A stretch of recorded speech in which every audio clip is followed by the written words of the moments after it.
Bonjour à tous, j'espère que vous allez bien. Ici Mathieu de la chaîne 2Sats et on se retrouve pour une nouvelle vidéo. Donc ma vidéo d'aujourd'hui va être en fait un tutoriel pour le portefeuille Bull Bitcoin que je vous avais présenté dans ma dernière vidéo. Pourquoi selon moi Bitcoin est une excellente forme de monnaie. Et puis vraiment aujourd'hui, le but c'est de vous faire un tutoriel simple pour vous montrer comment utiliser les chaînes secondaires, donc faire des transactions vraiment à petits frais. Donc on va acheter des Bitcoins sur la chaîne secondaire à partir de Bull Bitcoin. On va les recevoir dans le portefeuille. Après ça, je vais vous montrer comment consolider vos UTXO sur la chaîne principale.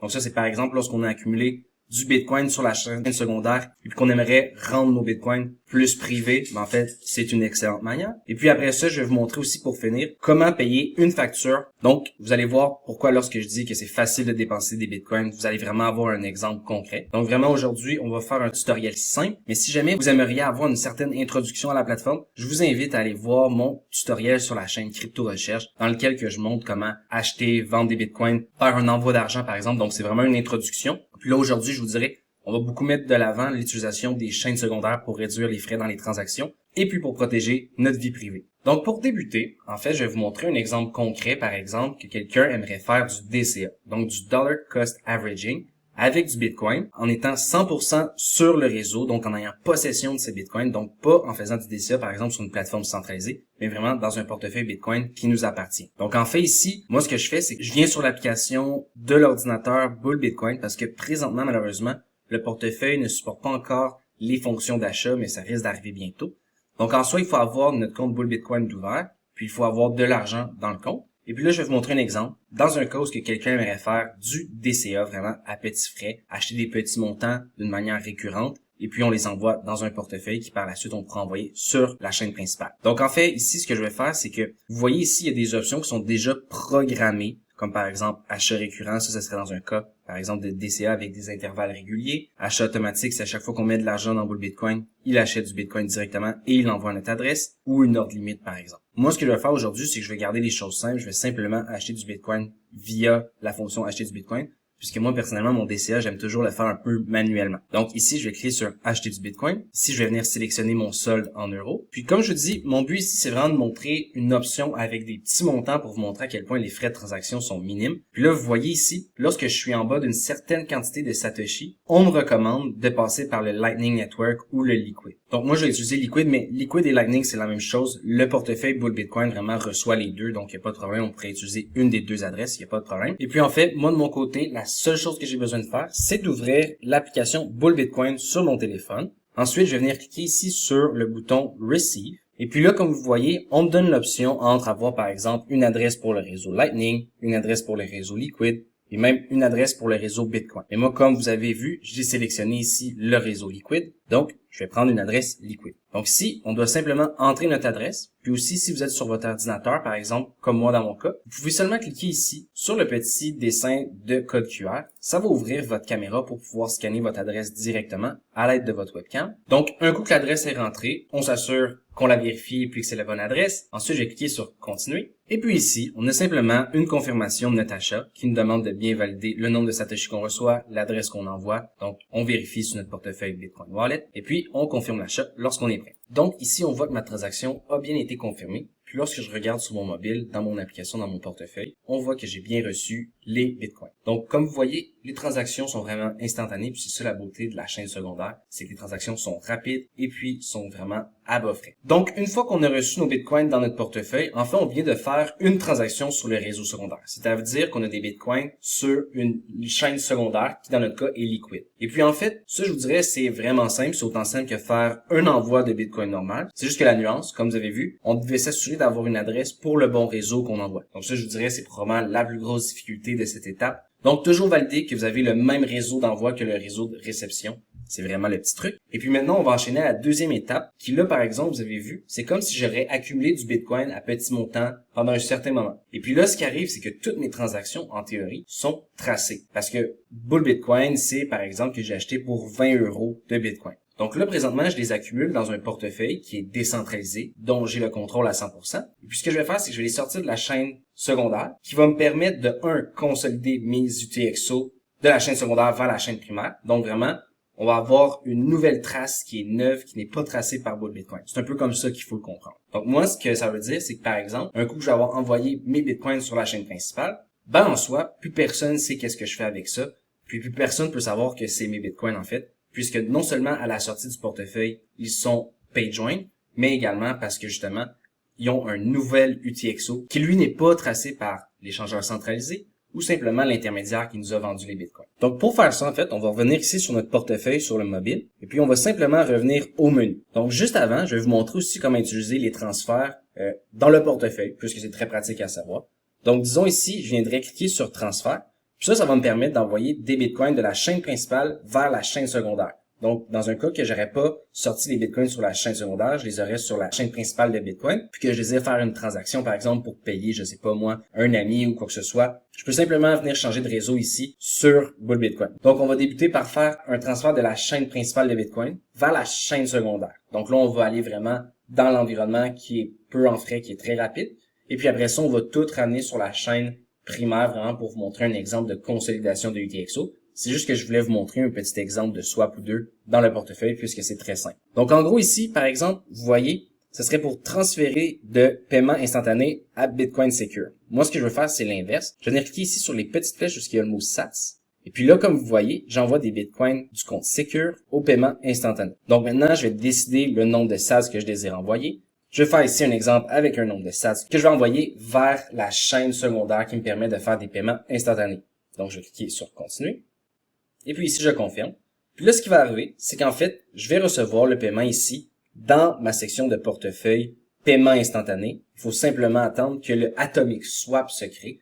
Donc, seulement patienter, puis ça devrait prendre quelques minutes. Vous devriez voir vos fonds apparaître. Donc ici, c'est important de comprendre que lorsqu'on fait un peu un transfert entre les deux réseaux, il y a un délai qui est peut-être un peu plus gros que simplement recevoir les bitcoins sur le réseau secondaire directement de Bull Bitcoin. Et puis, par le temps qu'on patiente que notre transfert se fasse, en fait, un des éléments qui est super important de savoir, c'est que lorsqu'on vient sur notre page menu, vous voyez dans le haut de la page, on voit que j'ai des satoshis qui sont en progrès d'arrivée. Donc, je vais cliquer ici sur la section en haut. Puis, en fait, ça m'apporte à l'historique qu'on a du portefeuille. Donc, on voit que j'ai mon transfert de Bitcoin vers LBTC qui est en progrès. On voit aussi que j'ai reçu des satoshis sur le réseau Liquid. Donc, jusqu'à là, tout va bien. Puis, je crois que c'est un bon petit truc pour pouvoir faire le suivi de nos transactions. Donc, après quelques minutes d'attente, je vous dirais environ une vingtaine de minutes. Comme on peut le voir présentement sur mon portefeuille, j'ai plus le petit détail qui me disait que j'avais une transaction en progrès. Donc lorsque je viens voir dans mon portefeuille, on voit j'ai bien des bitcoins qui ont été reçus aussi sur la chaîne secondaire LBTC. Donc là ici, on revient un peu à l'exemple où présentement j'accumulerais des bitcoins sur la chaîne secondaire. Je fais du DCA toutes les semaines, lorsque j'en achète, peu importe. Et puis je commence à avoir un certain montant sur la chaîne secondaire. En fait, c'est toujours mieux de storer des bitcoins à long terme sur la chaîne primaire, puisque c'est vraiment la chaîne décentralisée. La chaîne secondaire, pas qu'on sait jamais ce qui va arriver, mais il faut plus le voir comme un porte-monnaie, la chaîne secondaire. Donc, en fait, vous aurez deviné, c'est vraiment pas compliqué. On va juste faire la même opération qu'on vient de faire, d'envoyer des bitcoins de la chaîne primaire vers la secondaire, mais là, on va faire l'inverse. On va envoyer des secondaires vers la chaîne primaire. Et puis ça, en fait, je vous dirais, l'action que je vais faire en ce moment, ça peut être vu comme une certaine consolidation de UTXO. Parce que ce qui va arriver, en fait, c'est qu'on va transférer des bitcoins qui arrivent de différents UTXO sur la chaîne secondaire, et puis on va tous les regrouper ensemble pour les mettre sur la chaîne primaire. Donc, on va avoir un nouvel UTXO. Actuellement aussi, on peut faire une consolidation de UTXO aussi, par exemple, sur la chaîne primaire. On prend une adresse bitcoin qui est nouvelle, on envoie tous nos bitcoins à cette adresse-là. Ça va être une consolidation, mais après ça, ce qui est encore meilleur à faire, je vous dirais, ça va être de prendre ces bitcoins-là fraîchement arrivés dans le portefeuille, on les envoie sur la chaîne secondaire, et puis on les ressort sur la chaîne primaire. Comme ça, on vient vraiment de tout nettoyer les UTXO et les traces qu'ils pouvaient laisser. Donc ça, c'est vraiment une bonne manière de faire. Donc moi, ce que je vais faire sur mon téléphone à l'instant, c'est en fait l'opération inverse de tout à l'heure, d'envoyer des bitcoins de la chaîne secondaire vers la chaîne primaire, puis ça va me faire consolider mes UTXO. Et puis ça améliore aussi le côté privé de mes transactions sur la blockchain. Donc ça, c'est aussi un plus. Donc ici sur le portefeuille, simplement, on retourne dans l'option transfert. Lorsqu'on est dans l'option transfert, vous aurez compris que là, présentement, on veut prendre le compte instant paiement vers le Secure Bitcoin. Donc ça, c'est parfait. Et puis là, ici, moi, ce que je vais faire, c'est que je vais mettre la quantité maximum. Parce que là, je suis vraiment rendu à un point que je veux consolider. Il n'y a pas de problème, j'envoie tous mes bitcoins sur la chaîne principale. Donc ici, je vais cliquer sur Continuer. Et puis, je vais confirmer la transaction. Et puis, pour vous donner un peu un indice à partir de quel chiffre vous devriez envoyer vos bitcoins sur la chaîne principale, mais je pense qu'ici, on a un bel indicateur dans le sens que, par exemple, lorsqu'on met un petit montant ici, on nous empêche d'utiliser le réseau en bas de 0.001 Bitcoin. Donc, je dirais, lorsqu'on arrive à 0.001 Bitcoin, ça peut être vu comme une certaine métrique qu'on se dit, OK, ça vaut la peine de passer sur la chaîne principale. Mais ça peut être plus aussi, mais c'était juste pour vous donner un peu une idée en termes de chiffres. Donc, maintenant qu'on a fait une consolidation de UTXO, ça vous a montré un exemple de quelqu'un qui accumule du Bitcoin sur la chaîne secondaire, qui envoie ses Bitcoins sur la chaîne primaire. Après ça, oui, on les reçoit directement dans le portefeuille Bull Bitcoin. Là, c'est à votre choix de décider si on le garde dans ce portefeuille-là ou si on l'envoie, par exemple, vers un portefeuille à froid comme un Ledger. Moi, ce qui serait mon cas. Mais après ça, je vous dirais, c'est vraiment ça qui fait le tour pour le portefeuille. Puis la dernière étape, ce serait de vous montrer comment faire un paiement pour démystifier le fait que les gens n'acceptent pas Bitcoin. En fait, Bull Bitcoin est un excellent intermédiaire. Donc, par exemple, ici, j'aurais simplement à venir ici sur payer n'importe qui, ou je peux même le faire lorsque j'achète. Si, par exemple, j'ai ici cliqué sur acheter, vous voyez, on a une option déjà payer une facture. Donc, ça, c'est sûr, on peut aller payer la facture directement là. Mais ou sinon, si on passe, par exemple, par l'option originale, ici, payer n'importe qui. Moi, par exemple, mon destinataire va être canadien. Je vais ici rentrer un facturier standard pour vous montrer un exemple avec un paiement d'électricité, par exemple. Donc, je vais venir cliquer ici sur continuer. Ici, j'ai simplement besoin d'entrer le nom de l'entreprise. Puis ça, c'est souvent le nom de la facturation qu'on va avoir là pour nos cartes de crédit ou quoi que ce soit. C'est les mêmes noms. Donc, en gros, ici, par exemple, moi, ça serait Hydro-Québec. Donc, ici, on voit, j'ai la proposition Hydro-Québec qui sort. Donc, ça, c'est excellent. Et puis, après ça, ici, mon numéro de compte du destinataire, ce serait simplement mon numéro de compte sur ma facture de Hydro-Québec. On peut ajouter un libellé si, disons, j'aimerais ajouter que c'est le paiement du mois d'octobre, par exemple. Je peux l'ajouter. Et puis, après ça, on fait simplement enregistrer et payer. Donc, maintenant, ici, on doit simplement entrer le montant de la facture qu'on désire payer. Donc, disons. Et puis ici, je viens sélectionner le réseau que je désire utiliser pour payer. Donc, c'est important. Il faut utiliser le réseau, par exemple, qu'on a actuellement dans le portefeuille. Donc, par exemple, à partir du portefeuille Bull Bitcoin, je pourrais utiliser le réseau Liquid. Donc, je clique sur Liquid. Et puis ici, je vais cliquer sur Continuer. Donc, vous voyez ici, il me génère un code QR qui est en fait un peu mon reçu Bitcoin pour ma facture qui, eux, vont prendre le Bitcoin, le changer en dollars et payer ma facture auprès du factureur. Et puis, en fait, moi, en gros, ce que j'ai besoin de faire, c'est simplement venir ici sur mon portefeuille Bull Bitcoin. Je vais venir ici dans la section Paiement instantané, donc Instant Payment.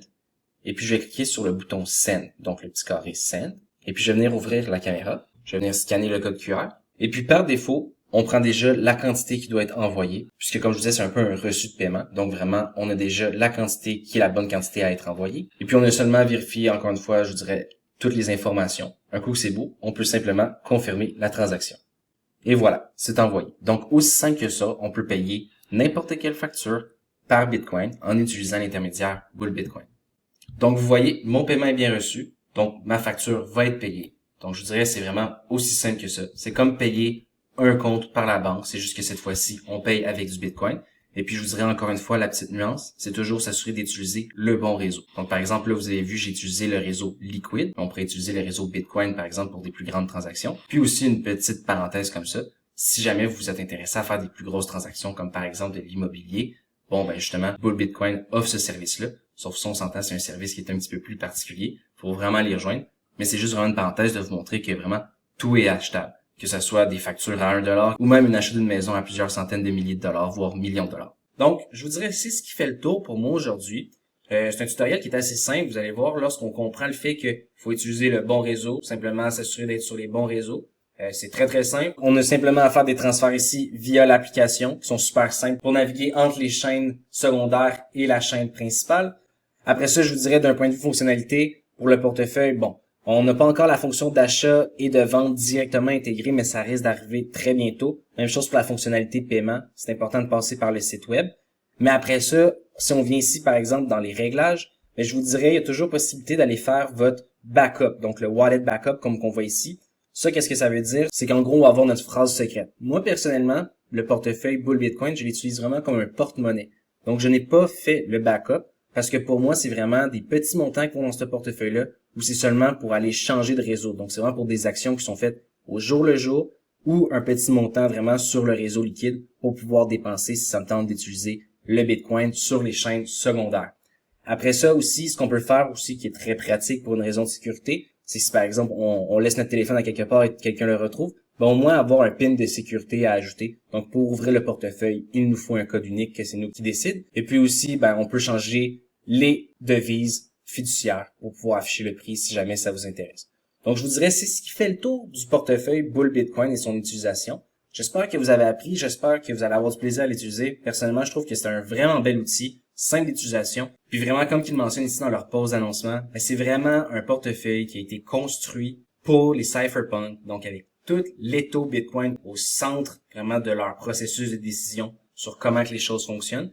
Et puis vraiment, qui est idéal pour les débutants, puisque vous avez vu, il est super simple d'utiliser. Avant de faire les opérations que je viens de faire, ça nous prenait plusieurs plateformes, ça devenait compliqué. Mais maintenant, c'est rendu super simple. Et puis pour moi, vraiment, cette simplicité-là vient argumenter sur le fait que Bitcoin est une excellente forme de monnaie.